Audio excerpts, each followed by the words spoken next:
Welcome to Ask Me Anything, featuring spiritual medium and psychotherapist Kellee White.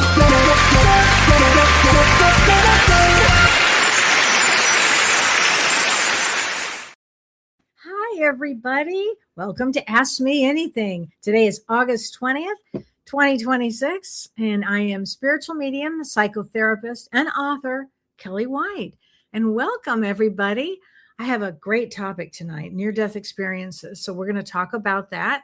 But let me say hi to a few people here first. Oh my gosh. Hi, Melissa. So when people have a near-death experience, do they go all the way to have an NDE to see things? Well, we're going to talk about that. And hi, Misty. Happy birthday coming up on August 22nd. And I will come back and get you a card, Misty. Good to see you. Yeah, your birthday's right in the middle of these eclipses. The next eclipse, which I will talk about briefly, is actually begins on the August 27th. Like, I think it's around 8:15, something like that, Central Time. So it goes all the way into the 28th. So I'll be doing a show next week, right when we'll finish the show, right when the eclipse begins. So there you go. And you had a near-death experience as well. Oh, she said, I felt heaven. It was an experience with your mom. Oh, that's fabulous. And it enveloped me with a love that surpassed anything that you can find on earth. That is so true. And I remembered heaven in that moment of despair. Oh, honey, that's so great. That's the point, I think, of having a near-death experience. So we will always carry that with us. That's really important. I bet you've missed it every day. A lot of people get depressed after it because they want that feeling again, right? Hi, Vera from Hamilton, Ontario, Canada. Do people see people they didn't get along with while they were alive? So we will talk about that. It depends. On a near-death experience, it's certainly a possibility. But on the other side, once we get there without a near-death experience and we are back home, this gig is over. Yes, you will see people that that they played a role in your life and you played a role in their life. So yes. Hi, Renee. This is a wonderful topic, and I appreciate you saying that, Renee. Hey, Sarah and Stacy and Sweet Cherry Wine and Angela Sophia. Hi, everybody. Laura Crum. She says, Kelly, can these eclipses bring back memories and dreams? Oh, you betcha. That's what we say in Wisconsin. Yes, you can. These dreams right now are really coming through for many, many people. And she says, similar to a life review, you bet. And many deja vus. Yeah, this eclipse energy is pretty fierce. And so we're going to get into that. Hi, England. Hey, Lee Star. How are you, honey? Hey, Sandy Studner. How are you? How is my friend in the valley? Hope you're doing well, Sandy. Hi, Michelle Kavanaugh.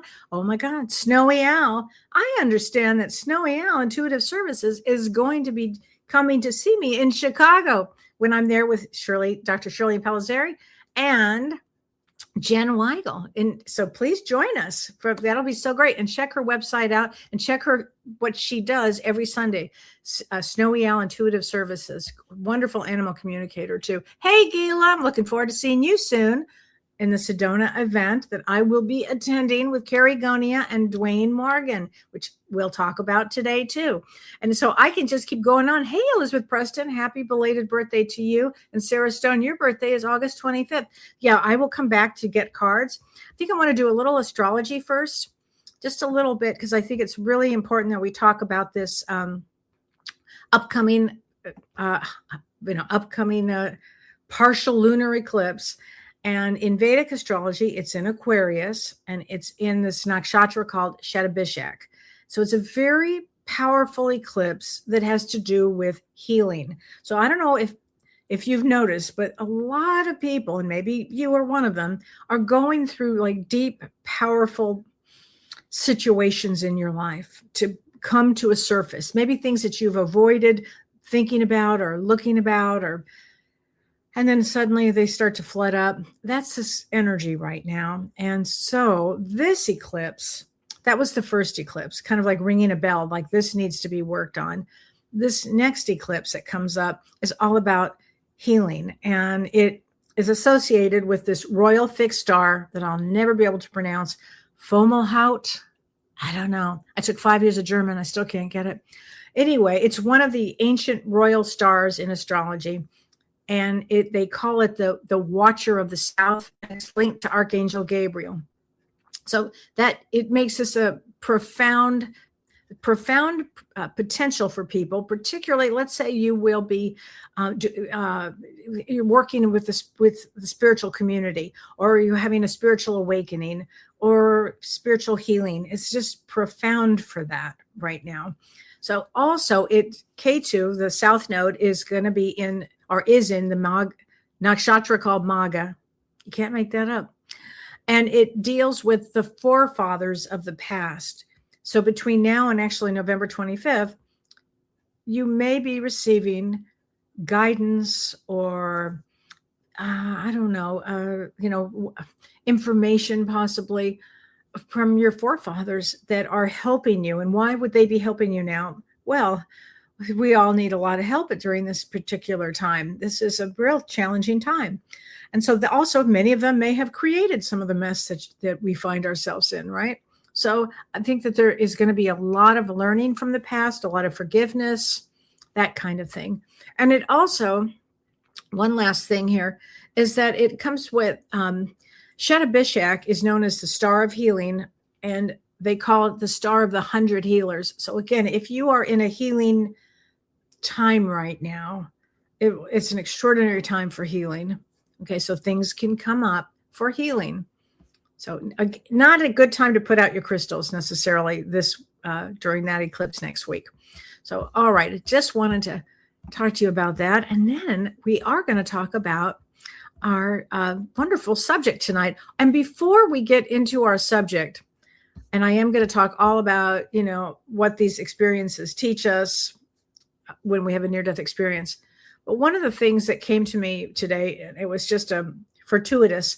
I have a good friend. Her name is Dr. Peggy Fitzsimmons. And some of you may remember her. She was on one of our first shows that I ever did with James Van Prague years ago. She's a good friend of his. And she was on our show. She had just written a book. And the book is called Release Clutter, Reclaim Your Soul, and Align Your Life. So it's about decluttering inside and out for clarity, peace, and freedom. Well, I contacted her today over another issue totally. And she said, you know what, Kellee, I have this workbook that I've just finished, and I'd like to offer it to everybody. And so it's free, or if you can pay a little bit of money for it, it's up to you. And so we are going to post where you can get this. And you can actually go to the comment section and you will see she's got it. Again, you just click on that website, whatever that is, below, and you'll be amazed. So you can get that. You can actually have that for yourself. So, okay. Or somebody, because some people really have trouble with hoarding, right? So it's a good thing. It's a good workbook. It's a great workbook. Anything that she does great. She used to be Oprah's, one of her assistants. This gal works really hard. So anyway, if you get a chance, check out that book. Okay, now we're going to talk about near-death experiences. Have you ever known somebody that has had a near-death experience? Or you probably read about it. You probably certainly have thought about them, I'm sure.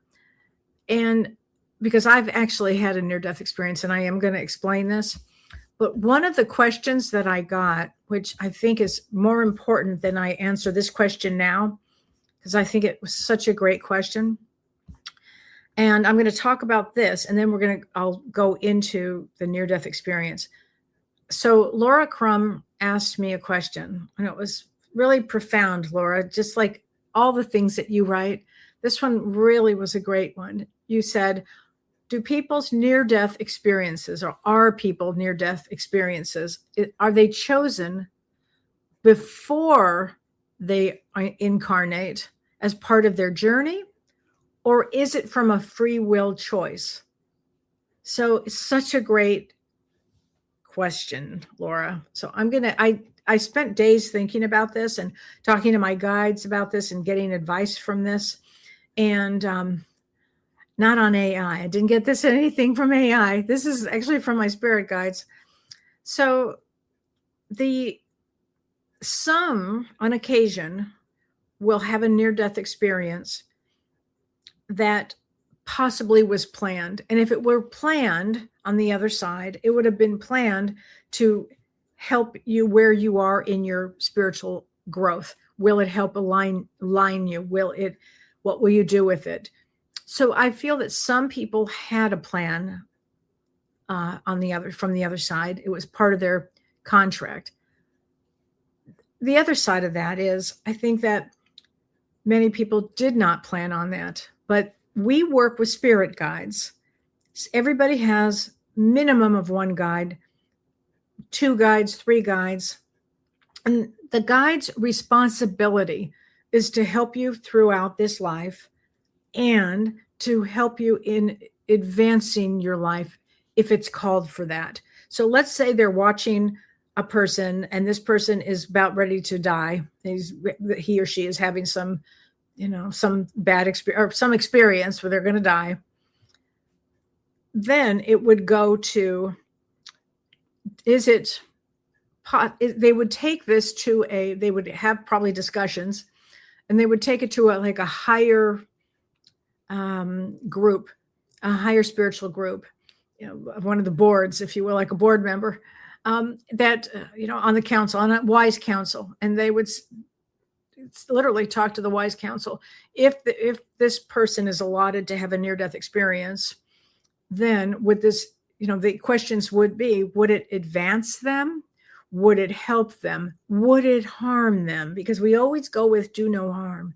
Would it be, that's why some people, they will say, well, I, died and came back. I didn't see anything. Yeah, well, it's where their spiritual growth is or was. And so I really believe that guides will, if they really feel it's necessary or that it would help a soul, because it is life changing when this happens to somebody. It's life changing. So the guides, would take it again to a group, to a bunch of probably ascended masters, and the questions would be, well, how will it help this person? Will it help this person? Will there be setbacks with this person? Look to where they are in their growth. And it would be the same as a therapist. If I said, I think this would be a good thing for this person to do X, Y, or Z. Or if I thought to myself, you know what, I don't think it's a good thing for this person to do that. I think it would do more harm. It's kind of that, but on a way, way, way advanced place. So I thought that was such a great question, Laura. Thank you. It really was just a great experience for me to just really do some deep thinking into that question. So thank you for that. Okay. So I will tell you that when I was 3 years old, and I write about this in my book, I had encephalitis, which is inflammation of the brain. I was in a coma and I passed away. I went to the other side. I was 3 years old. I went through what I would call some odd tunnel. I'm 3 years old, but I remember it like it was yesterday. And by the way, I just want to reference this. My bachelor's degree is in child development. So I understand from a developmental state what a 3-year-old could understand, but that was not the case for this. So I went through a tunnel. I was trying to push out so I was greeted quickly and held back from entering this space by what I would refer to them as 2 aunts. Now, I did not have aunts growing up, did not know who these women were, but they felt so familiar to me. And they were just these 2 aunts is the way I remember it very clearly, that they were aunts, and that they said, I'm sorry, you have to go back. You have to go back because your mother's destiny will not be fulfilled. And so you have to go back, because had my mother lost me, because I just really wanted to stay. I did not want to come back. Had been in a lot of pain, and I just wanted to, go back home. And so if my mother had lost me, she would never have been able to recover from that. So I know that she would not have gone on for her destiny. So I went back into to my body, actually. And I remember that very well. And from that moment on, I always knew that the other side existed. Always knew that. Of course, when you get, you get a little older, you get nervous or anxious about what happens when you die and all of these things, because that's like a normal human experience. But in the back of my mind, I always remembered this. So anyway, so I wanted to mention that, because the difficult things about these experiences is that it's hard to have ordinary language, because it can almost feel limited when you could say, like in my case, I could say, well, there was this like odd tunnel. It's the only way I could explain it. Again, that was it. Some people will say there was light, but it's not simply light. There's an energy that comes through all of this that we can't even begin to understand. And it's love, not the way you feel love here. It's a love that it's a divine love. That's what I can say about this. And so, and not every experience is identical. We'll hear people say that they left their body. Some people saw a tunnel. That was my case. Some people see a light. Some people will see somebody that they have loved. Some people might experience their grandmother, or their mother, or their child. Again, what is it that the guides need us to see to heal, or to have a belief, or to change the way, whatever we're thinking? Now, I've had people say, well, if I had a near-death experience, well, then I would really believe, and then I would do something differently. I'd act differently. I've actually heard that. And I'm like, well, just act differently now. Like, why do you have to wait for that? Because these events can be wildly traumatic also, because you're coming back from an experience. And I can tell you, years later, in 2000, when I had my traumatic brain injury, I did not have a near-death experience. Almost died, but I didn't have a near-death experience. But instead, I had deeply profound spiritual experiences that occurred on the other side. So in a way, I got to be quite alive as I was having these experiences. And again, they only give you on that side what it is you can handle and what it is that they want you to know. And then adios, you're on your own. Get back to earth. They can't give us all of everything there, because we have free will here and we have contracts. Can you imagine the lawyer on that side? But anyway, and then the experiences don't follow a script. Okay. Everybody's experience could be so different. And then people will ask, what did you see? Who was there? But really, the important part is what happens to you after you come back. That's the important part. Because for me, these experiences changed the way I understood death. No fear at all.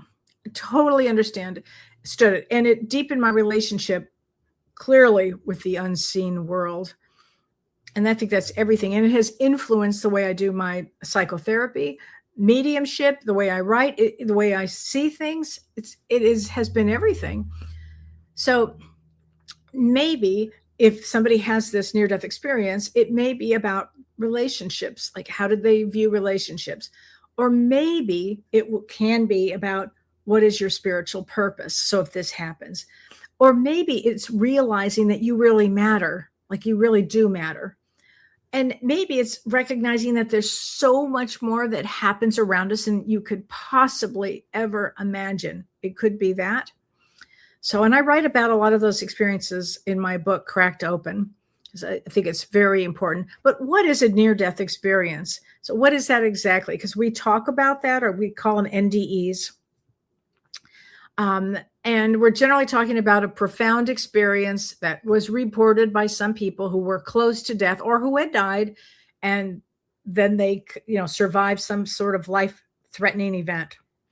And this is important because, again, not everybody has the same experience. Some people remember absolutely nothing. Some people remember fragments of what happened. They might say, I saw a man, I think I saw my grandfather. Those kind of things. So it fascinates people spiritually and psychologically and scientifically, of course, because no two stories are alike, but the themes appear again and again. So I think that's always really interesting. And then there are out-of-body experiences. And part of that is the experience of actually leaving the physical body. So let's say somebody's in terrible pain and they're in the hospital or whatever, and then they find themselves rising above their body. That happens an awful lot. They might see the room. They can describe the doctors, the nurses. They can hear the conversations. I just had a session with somebody who had just had this experience, at least 10 or 15 years ago, and it changed her life. And she could hear the doctors down the hallway talking about her. And it just, is fascinating to hear these stories. And then you might be thinking, you're floating above your body, and then you're like, wait, that's my body, but I'm not in it. So you can imagine the things that occur with this. And, we are our bodies, but are we our consciousness? We are consciousness first. That we have a body on earth that we need to move our consciousness around and to grow and expand our consciousness. So if you were to have this experience, it could be a planned event. At this time, this is going to happen. And it's going to give you a boost of, and what will you do with this? Because you have free will. What will you do with this? Or again, the guides take it to a council, a wise council. And they said, I think this will help her. I think this will help him.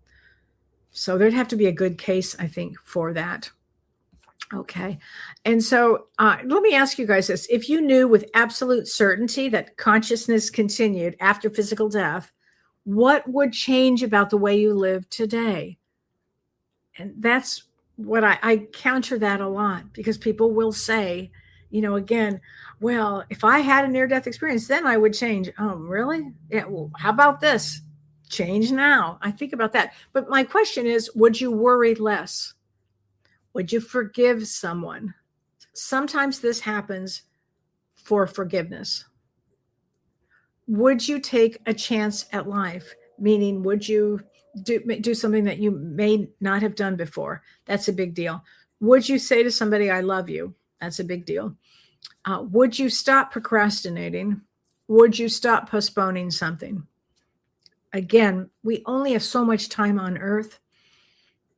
Now, do it now, whatever it is you need to do. I think that's really interesting. And again, the tunnel and the light comes up all the time. And some people see it, some people don't. Every experience is different. But for me, at 3 years old, it was a huge feeling of coming home. It's like, oh my God, let me in. And they were like, sorry, like I knew I could weasel my way in. But when I heard about my mother, I immediately understood on some level, deep understanding, I had to go back. So that's what happened. And most people will describe, this unconditional love that they feel, because it's not romantic love. It's much, much bigger than that. So I think that's really important. And some people, it takes away all their fear of everything. Ultimately, a lot of people have a fear of death. And so, I think public speaking is number one, though. Isn't that funny? And number two is fear of death, which is a really funny one. So let's say you have a near-death experience. You go to the other side and you become a teacher in front of a group. Wouldn't that be interesting? Because that happens. So also, when you have a near-death experience, some people, not everybody, sometimes you'll just see your guide or your guides there. Some people report seeing their deceased loved ones. So it could be a parent, could be a child, could be a really good friend. It definitely could be a good friend. It could be a sibling. It's sometimes even someone that the experiencer didn't consciously know could be there. So it could be a guide, and they won't necessarily hear like talking. Sometimes they will. I've heard stories of, the guides or their fathers or their mothers talking to them. Sometimes it's just a knowing that they're there, just to see, they can see them, and there's a knowing of love. So again, everybody's story is a little different. And sometimes people will encounter their spiritual guides. Now, let's say somebody's very religious. They may encounter Jesus. They may encounter Mary. They may encounter angels. They could encounter teachers or other beings of light. That could absolutely happen. And some immediately recognize who they're with or who they are seeing. And again, some don't recognize. And then they'll come back and I will hear, it's got to be my guide. And usually it's the guide. And it's always described as simple and peaceful. And the other thing is when it's not your time, somebody gently has to say, it's not your time. You have to go back. There's more for you to do. And in my case, it was your mother won't be able to fulfill her destiny. And so I knew I had to go back. And I also knew at that time that I had a deep connection with my mom, and I had to go back because she would not have survived losing me. So I did go back. I do remember being depressed after that. Again, 3 years old, but just sad about it. But they will say things like, you need to go back because it's not your time, which means you still have a contract to fulfill. All comes down to business, doesn't it? You got to fulfill this. You have to go back, and some people will describe this experience as given a second chance, which is the truth. Often it will be the truth. And some I've heard parents say this, they came back, they didn't want to come back, but they came back for their kids. And the idea of the children will pull them right back into the body because somebody still needed them. And I think that's really important. And a lot of people can connect to that, even if they've not had a near-death experience. Because some people will ask, if they've gone through something very devastating, and they'll say, why did this happen to me? Or, what am I going to do with the life I still have? And that's a very different question. So let's talk about life reviews, because sometimes when this near-death experience happens, they will get a check-in. It's almost like a check-in. Like some people will call it a spiritual report card. And it's not like that. But on some level, it would be, you're quickly having a quick life review, or they are showing you an experience that you had with, it could be a partner, it could be a parent, it could be, a friend or something. And how did you do? And it's like they're giving you a heads up here. How did you do? Did you do okay? Was there a problem? Is there something that you need to heal? Are you still really angry? Because they'll show you things. Again, if they get the green light on the other side, let's show her this, or let's show him this, so he will or she will understand and maybe make different choices. So that happens. So, and again, near-death experiences, sometimes they can be complex, and sometimes they will experience, again, moments from their lives. And sometimes they, might experience only from their point of view, then they suddenly get to see another's point of view. So, I always have thought, wouldn't this be great if everybody could have this experience, because then it would just illuminate a lot of people. But that's just not the way it is here. I really believed it's like an earned event on some level here, that you are ready to take that information and that experience and do something positive with it, do something good with it. So, and I think that also these kind of experiences can help you understand, that even a small action can change somebody's life. So those are the kind of things. And the other thing is, did I make people feel loved while I was here? That's a big question. Did I make them feel safe? Did I hurt people?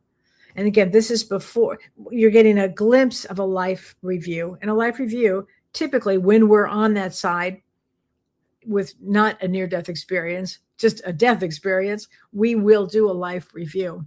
And we'll see the whole kit and caboodle, the whole shebang. Oh, I did this. Oh, okay. But in this experience, it would just be a brief time to have an experience and then come back into it. It's very important here. And I've said this before, but at the end of our lives, people are not going to remember everything that we owned. Well, there'll be some people that do. Hence, get Peggy Fitzsimmons, download the book, download her workbook, because they're not going to remember. They will remember how we made them feel. That's really important. And so a life review, the stories of a life review bring us back to that. And it may be really ordinary moments I've had so many people say this week to me, I called that person that I wanted to call, and I had postponed it for so long, and I'm so glad I did. I've heard that a lot this week, as opposed to, I should have done this. I should have called that person when that person was ill, and I just never got around to it. I've heard the opposite this week. There's something about these eclipses that are just kind of, I don't know, just moving us along, I think. So if you've experienced a life review tonight, what moment in your life would you be most proud of seeing again? So if you've experienced a life review, again, in your mind, reviewing your life, what would you be most proud to see? Not your biggest accomplishment, but what would you be proud to see? What would that be, if you guys know what that would be? And most people can go to that. Again, it's not what you accomplished. It's was there a moment that was just really important for you? So think like that. I think that's important here. And then some people will say, going back to the near-death experience, I know this place. I know this energy. I've been here before, or I went home. The word home will come up again and again. Now, if somebody does not see anything, it's, I've heard people say, my mother died and she didn't remember anything. Well, okay, that's okay. Or I had surgery and I didn't experience anything. Okay. Or somebody said I was revived, but they never talked about a tunnel or seen anyone. So this is not an experience for everybody. And so not remembering a near-death experience does not tell us anything definitive about what happens after death. And not everybody reports one. Can you imagine if that's all we talked about all the time? It just doesn't happen that way. But some people do have these experiences, and it does alter the way they view the world, their life, their loved ones. It changes everything. It certainly takes out the fear of whatever the fear happens to be. So our near-death experience is proof of an afterlife. And that's probably one of the biggest questions.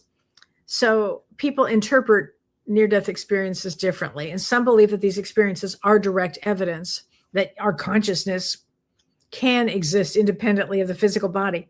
Hello, of course it does. So, and this can be explained neurologically, physically, and psychologically when they talk about the aspects of this kind of experience. But for me personally, and as somebody who has had my own experiences, spiritual, near-death, pretty much all of this, working as a medium and a near-death experience again to boot, it's led me to believe consciousness is way more than the physical body. I mean, way more. I remember the first time when I was, I think, 20, long before my head injury, for whatever reason at this exact moment, I just astral projected astral projected. And I found myself like in a corner of a room somewhere looking down at my body. That was a big experience for me. That was the first time I'd ever done that. So again, that's when of course I knew that consciousness existed outside of the body. But the experience of coming back from a near-death experience, sometimes that can be really hard because people will focus on the extraordinary part, like what did you see or who'd you meet or yada, yada, yada. But when it's much deeper than that because people will change. You may not want to be around the same people anymore because your consciousness has shifted. You understand. You might be made fun of by certain people that are just unconscious. You may not want that energy around you anymore. Like you can't go back to the way it was. After my head injury and my whole life changed, I remember thinking, oh, please let me go back to the way my life was, because the road ahead, I really didn't have any clue of how to traverse the road ahead. It's very different. And then once you just take that leap of faith and just know you're going to be okay, life changes for you dramatically. And you might feel more connected to nature, certainly more to certain people in your life, but you would become a lot more intuitive and you'd have a lot more vivid dreams there. And, psychologically, it's, I am a psychotherapist too. And I think that because I've had extraordinary spiritual experiences. I think that when people have them, they have to be integrated into the human being, because you're still going to have relationships and you're still going to have responsibilities and emotions and all of these things. You still have a nervous system, and spiritual experiences do not erase our humanity, but they ask us to live our humanity with a greater awareness. And once you've been given a gift of this, you view things differently. I think it's very important that everybody understands that there's a profound spiritual experience that you would, if there is that, you would need some emotional support afterwards. And after my head injury and everything I started seeing, I was very fortunate because I got to meet James Van Praagh, who changed my life. He held the space for me and help me understand what had happened to me, which was everything for the work that I was to do later, because that could have gone south, a lot. But I think that I don't think my guides would have allowed that to happen.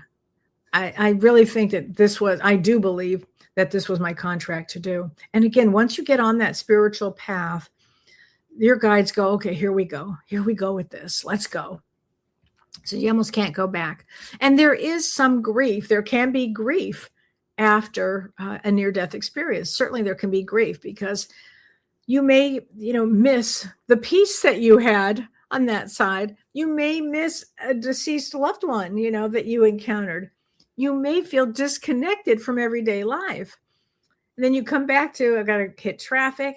Not me anymore because I don't live in LA, but traffic, bills, work, laundry, emails, all that stuff, relationships, everything can be an adjustment for you. So the near-death experiences, it encompasses a lot of things. But one of the things that I think is really important is most people report that there is, at the very least, a reduced fear of death, and most often a complete fear, no longer a fear of death.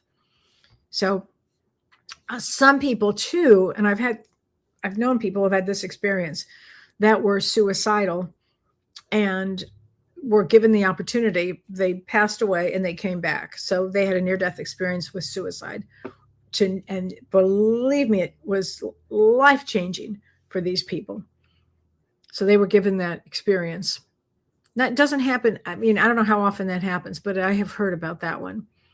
So anyway, there's just things to reflect on, what are you still waiting to do in this life? Who are you waiting to forgive? Is there anybody that you're waiting to call? Is there a dream that you keep telling yourself to get ready to someday? Because I lived in that time frame of that before my head injury.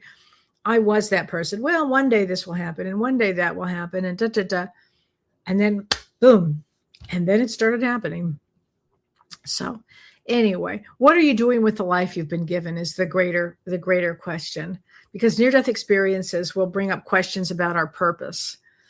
Did we come here for a reason? Yes, you did. It could be everything from compassion for yourself, forgiveness, healing, learning a new skill. It could be, there's so many reasons that people incarnate at this particular time, but this is such an important time to grow spiritually. This timeline that we're on, oh my gosh. But near-death experiences teach us a lot about consciousness, that it continues, that it continues. So I have, what I want to do now is I want to mention something before I get to any of the questions. I do want to mention something that I have on Saturday, October 24th. I'm going to be joined by Dr. Shirley and Pellizzeri and Jen Weigel, who's a wonderful spiritual teacher, for an evening of insight, healing, and connection. And I will be doing live readings for the audience. And we're going to come together for an unforgettable evening of exploring the intersection of psychology, spirituality, and healing and the unseen world. So we'll have lots of time for Q&A between Shirley and me and Jen, and an inspiring gallery reading and book signings and a meet and greet. And it'll be really meaningful conversation. So it's October 24th at 7:30 at the Wayfarers Theater in Highland Park, Illinois. So please go to kelleewhite.com and you can find more about it, because that's going to be exciting. And also, I am going to be attending in Sedona. I am going to go to a very special event with Kerry Gonia and Dwayne Morgan, and it's called Ancestral Healing in the Vortex. And I'm going to have Kerry Gonia tell us about it. And then after Kerry comes on, I will answer a lot of your questions. Okay, everybody? But Kerry Gonia, can you please come on to the show tonight and talk to us all about the healing vortex in Sedona? Hi, Kerry. Hi. Hi, honey. I'm so glad you got to join us tonight. I know. Me too. It's always so good to see you. Oh my God. And I'm going to see you in person very soon. Oh my gosh. A month and some sleeps. Okay. So tell everybody, first of all, I don't know if you know this, but I've never been to Sedona. Oh my gosh, that's right. Right? How weird is that? I've been to Phoenix and Arizona many, many, many times, but I have never been there. Yeah, I've been to Arizona a ton, but I've only been to Sedona once, and it was magical. Wow. I love it there. Well, tell us about your event with Dwayne Morgan. Tell us what it's going to be. And I'm so excited. I'm going to be participating, everybody. I know. I'm so happy you're going to come too. So we are doing Healing in the Vortex. And so we're kind of using all of that beautiful Sedona energy. We're going to do a group constellation. I'm bringing in, she's an acupuncturist, but she also does sound baths. She's bringing in tuning forks. So we're going to have a couple little sound baths and sound bowls and some integrative meditations. Our wonderful healer, Dwayne, is going to do a quantum healing heart. He's extraordinary. That's going to be amazing. I love him. And then we're also doing one-on-one constellations with me, where we use all of the participants as the people, as our ancestors, just like we did in California. Oh my gosh. I know. Wow. Yeah. Oh, that's going to be amazing. So if people were to sign up, they would go to your website, kerrygonia.com. Okay. And there's just on my main page, there's a little tab to the left, about a third of the way down, that just says events. It's a little gold tab. If they click on that, it'll pop up. And so I know I'm flying in, well, and you and I are both flying in around the same time, Friday morning, the 25th of September. Yes. And then that first night we're going to do, what is it? Something at Dwayne and Elaine's art gallery. Yes, we are so lucky that Dwayne and Elaine are letting us use their art gallery. So we're doing a little VIP meet and greet and just having some snacks and some drinks. And so we can all mingle and get to know each other, which is so fun. And I'm excited to be in their beautiful space. I haven't seen their gallery other than photos. Right. Oh, I'm so excited about that. Yeah. And then so that's Friday night. And then Saturday it's an all-day event. It's an all-day event. So I am telling people, wear comfy clothes, wear comfy shoes. We're going to be moving around. And I mean, FCT can be a little physical. It can make you really tired. Yeah, that's true. Yeah, but it'll be a beautiful day of healing. Oh my God. And then Sunday, you can do whatever you want, or go home, or do whatever. I'm going to stay because I'm going to go crystal shopping, which I'm really excited with Jean and Gayla and Catherine. Love it. Whoever else wants to join us, I'm so excited about that because I understand the crystals in that area are phenomenal. There are so many fun little shops. Like when I went, I was like, oh my God, there's so many fun little shops, and you can do like aura photos and crystal shops. I love this whole thing. I cannot wait. I am so excited to go to this. Yes, I know. I'm so happy that you're coming. Bring your tennis shoes. We can go on a little hike too. Oh, I'm the queen of my tennis shoes. I will be bringing them. I don't know. I just did Disneyland. I don't know. I got to think about that one. But if it's an easy hike, okay.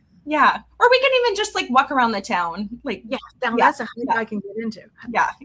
I love it. I love it. Oh my gosh. Well, thank you, Kerry, for jumping on. And if anybody has any questions, you can always email me or email Kerry about about this event, but I'm really looking forward to it. And I'm looking forward to being with you and to Dwayne and to meeting your friend. And what is her name, Jen? Jen Christian. Yeah. Okay. So she's an acupuncturist in Seattle. She's a shaman. She's been doing healings for 30 plus years. She is wonderful. And like I said, she is bringing her sound bowls, but she's also bringing tuning forks and some other goodies. So, there's lots of tools for integration after FCT, which is really good. Yeah. How fun. I know. Oh my gosh. Well, thanks, Carrie. Oh my gosh. Thanks for joining me tonight. And I'm still going to answer everybody's questions here, but thanks, Carrie. And I'll see you soon. Okay. It was good to see you. Okay. Bye, everyone. Bye, honey. Oh my gosh. I'm so excited. I'm so excited to get to go to Sedona, which I've never been. Okay. So I know I had a few cards and I'm going to do the few cards right now. Misty Merriman. Okay, I'm going to start with this and I'm going to answer as many questions as I can. These are the angel number cards. Those are the cards I have tonight. And this is for you, Misty, for your birthday. Ooh, Misty. I can't think of a better one for you, honey. 888 abundance. 888 abundance. Okay, Misty? That's like a perfect one for you. That's like a perfect one for you. Oh my gosh. Let's see here. What else can I know that there is something other people had asked for. Let's see. Let's see here. Okay. Oh, Sandy, let's get a card for you because your birthday was on the 18th. Ooh, 1221, 1221, symbiosis. So Sandy, symbiosis. Is there anything that would be holding you back right now with symbiosis? Something that you're, I guess, symbiotically attached to, or is there something that would be holding you back? Think like that, because your birthday too is right in the middle of that eclipse. And anybody whose birthday is in the middle of these eclipses, there will be a new road for you. Definitely a new road for you. Okay, a new road, because I think that's going to be amazing. Oh, Breeze, I got my ticket for October. Oh, in Highland Park. So excited to see you. Thank you. I'm so glad you're going to be going. Hey, Patty. Oh my gosh, I'm so good. England, let's get you a card here, honey. 55. Get ready to make a shift. Definitely get ready to make a shift here, because that means that is a big shift here. Bailey says, oh, your moon is a Shatabishik. A lot of healing there for you. Very good. Hey, Debbie. Things have been crazy, Christy says. I've been talking to my forefathers and Angel Gabriel. Great. That's the kind of thing you want to do right now. That is what you want to do. It's funny. I know a lot of people that are about ready to launch their book, I've said to everybody, just at this particular time, just wait till after this eclipse. But I will tell you that Archangel Gabriel will help with that. He's like in charge of marketing and communications. So he gets that out a lot. So let's see. Tiziana, yes. Let me get you a card here, honey. 1212. A lot of these, I just had 1221. Now it's 1212. Choices. Make good choices. Okay. That would be it. Okay. Debbie says, I just bought the book because, as you know, I have a lot of clutter to remove. So if you guys have clutter to remove, her book, it's a download. It's either free, or if you can pay it, whatever you can pay for it, she's offering it to everybody. She wants everybody to have it. And it's really well written. It's really easy to follow. And some people need a lot more help than that. But for some people that they may be able to see a workbook and help with having a lot of things to declutter. She's a spiritualist. She's a terrific person. Okay. Laura says you can't seem to find the link. I can send it to you later, Laura, when we're finished, but it's on here. And if you just keep scrolling up, it'll say Spiritual Medium Kellee White, and then it'll be on there. Oh, you have somebody there. Kiana. Thank you, Kiana. She put it up there for you. So Lady Karashka says, I asked the same thing after my cardiac arrest. I bet you did. And Gail says, after her near-death experience, I saw a light of love and I wanted to go to it, but you were pulled back. Now, Gail, that happens too, because it wasn't an experience you were supposed to have, but you did get to feel the love and the light. That's really important. Okay. So that's important here. Laura says, Kellee, with your near-death experience that I was 3 years old, your thought of wanting to stay, was that considered because you were an old soul? Yes, Laura, I would have to say yes, because the way they said it to me was, your mother's destiny. Again, I'm 3 years old, really? But am I really 3 years old? No. I mean, you're really a much older soul that comes. But I think it was because they knew also that I had a road to take. And my road to take had everything to do with my mom's road, because my mom really got me on the road that I needed to be on. And I'm grateful for the help I had along the way. And I had extraordinary help along the way here. So she says, would younger souls not have had the knowledge or experience to want to stay? Yeah. Younger souls, I think you have to be pretty much on the path of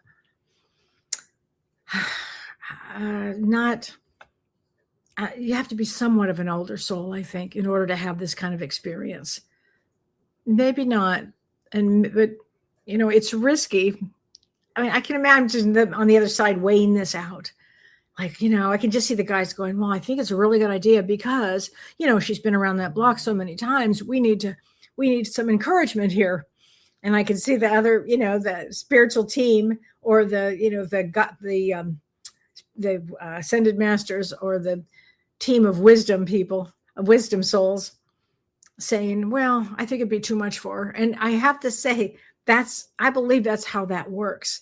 Don't forget, our guides have guides, and those guides have guides. Everybody's got a guide. Just how that works. Oh my gosh. But that's a good question. Would fright take them over and want to return to Earth or not believe they have passed? I don't think so, because on that side, there's no fright. You can't have fright. You only feel this wisdom and love.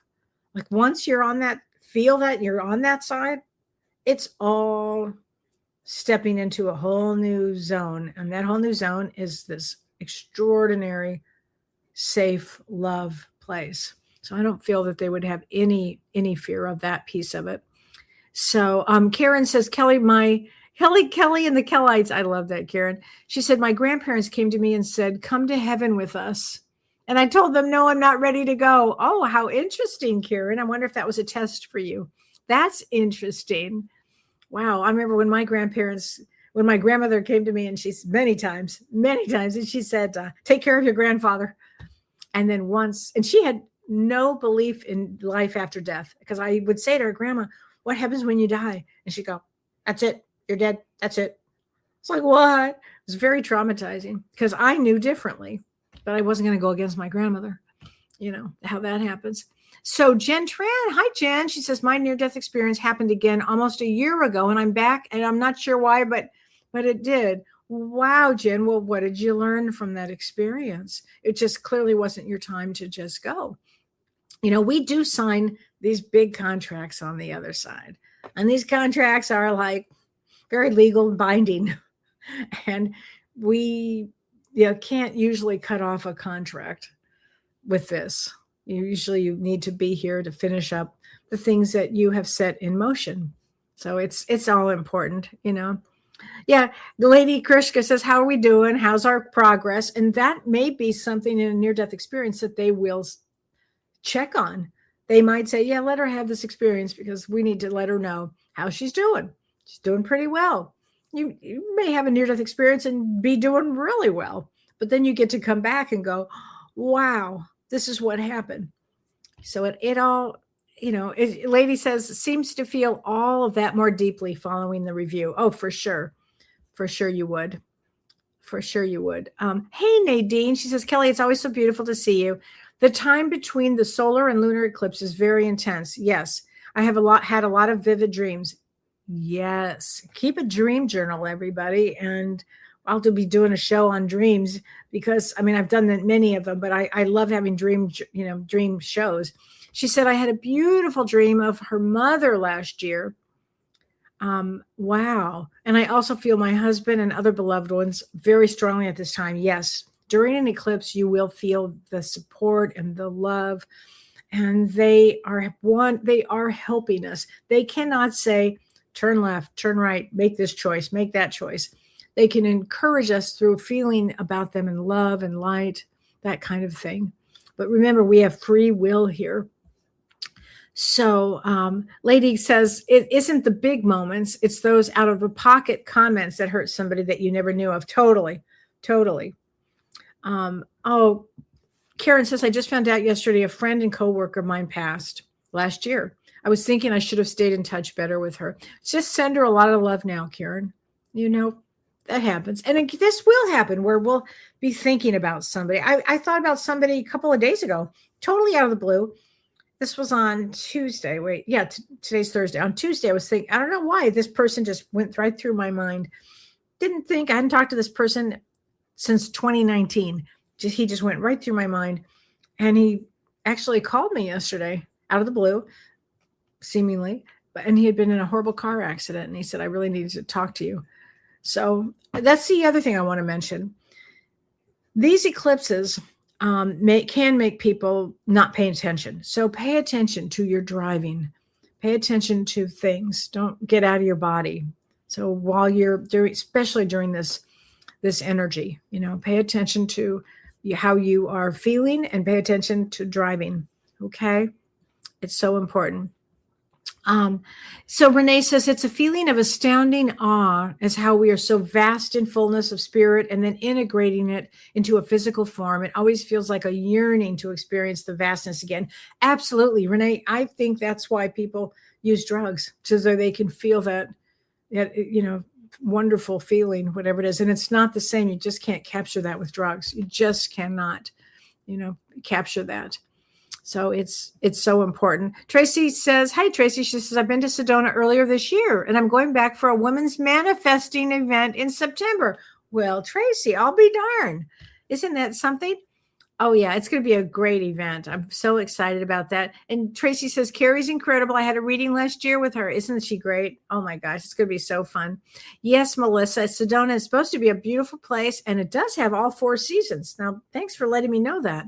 Okay. So Miranda, hi, Miranda. She says, Kellee, how close is out-of-body experience to a near-death experience? It's not quite the same because, as I was mentioning, astral projection, you can pop out. It's not the same as a near-death. It's different. However, it's still a shift in consciousness, or you can see the consciousness because you can see your body there. So she says, I had an out-of-body that seemed that she had seen herself. Okay. And it gave you strength, right? You definitely get strength. Gayla, I'm so excited too. I'm very excited about that. Bailey says, can I have a card? Yes, here we go. Ooh, 1144, leveling up. Okay. I think this eclipse will level you up. Get ready. Leveling up is good. Debbie, yes, you can get a card for your parents in heaven. 525. Reshape. So reshape your life right now. There you go, Debbie, because I know you're working hard at that. Oh my gosh, you're definitely working hard at that. Does Camp Dawn's, yes, and your birthday is the day before that eclipse, the 26th. I'll be darned. Interesting. Okay, this is a great card. 22, harmony. So bring yourself harmony, okay? Christine says, what time is the best time to get a new puppy for you?